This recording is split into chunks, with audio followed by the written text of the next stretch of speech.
In 312 AD, a brilliant Roman engineer discovered a mysterious electrical force.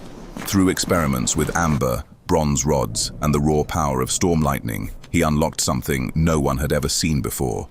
Using this rudimentary electricity, Rome gained the ability to power simple devices, and even electrified weapons. This sparked an era of fear, awe, and conflict, as enemies of Rome faced a force they could not comprehend. Now, how did he discover this power, you ask? Well, a Roman engineer in his small workshop studied lightning, observed how it struck rods and metals, and connected amber, bronze, and iron in strange ways.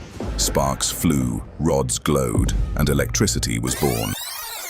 Oh well, I don't want to bore you guys with all the lab details. Let's move on to the interesting part. Rome discovered electricity, and the world would never be the same. When Rome marched east to face the Parthians, they did not march alone. They marched with the storm. In tight formation, shield to shield, the legions advanced in a modified testudo, but this was no ordinary shield wall.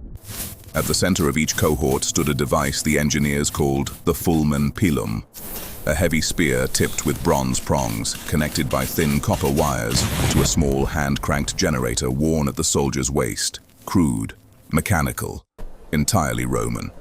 When the Parthian cavalry charged, the front line lowered their spears. At the moment of impact, the crank was turned. A violent surge burst through the bronze tips. Horses reared, riders convulsed, armor sparked. It wasn't lightning from the heavens. It was controlled, focused, deliberate. The Parthian charge broke in seconds, and for the first time in history, men fled not from blades, but from invisible force. But Rome did not stop at the battlefield. On the waters of the Black Sea, during a rebellion among coastal cities, the engineers unveiled something far more terrifying. They called it the Tempesta's Ram. At the front of Roman triremes, beneath the bronze battering ram, copper plates were layered and wired into a central discharge chamber. When the ship struck an enemy hull, the impact triggered a surge. Electric current burst outward through the seawater. Sailors thrown overboard did not swim back. They thrashed, screamed, and sank as electric currents wove through their bodies.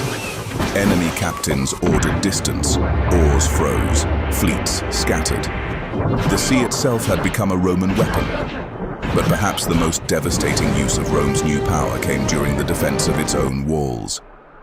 When Germanic tribes pushed toward the northern provinces, they expected ladders, arrows, boiling oil. What they did not expect was the Arcus Ignis, massive wooden frames mounted atop the walls, iron rods extended outward like skeletal fingers. When attackers raised their siege towers and scaling ladders, Roman engineers released the charge. Blue-white arcs leapt from rod to rod, striking metal helmets, ladder hooks, and iron bindings. Men fell without being touched. Ladders shook violently.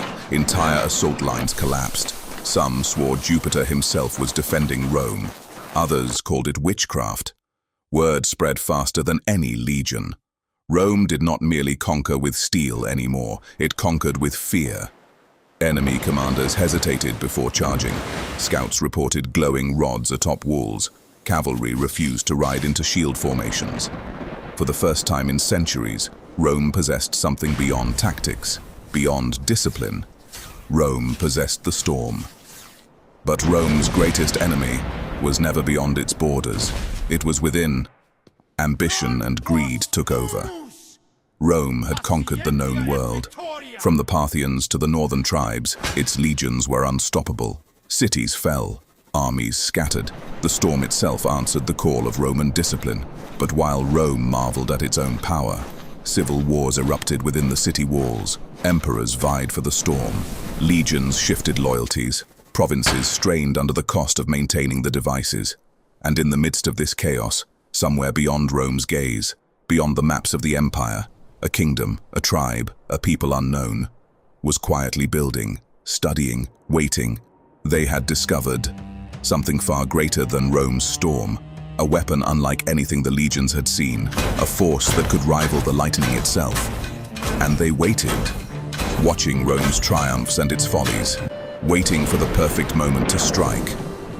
Could Rome overcome this hidden threat? Or would the storm that once made it invincible become its undoing? History holds its breath.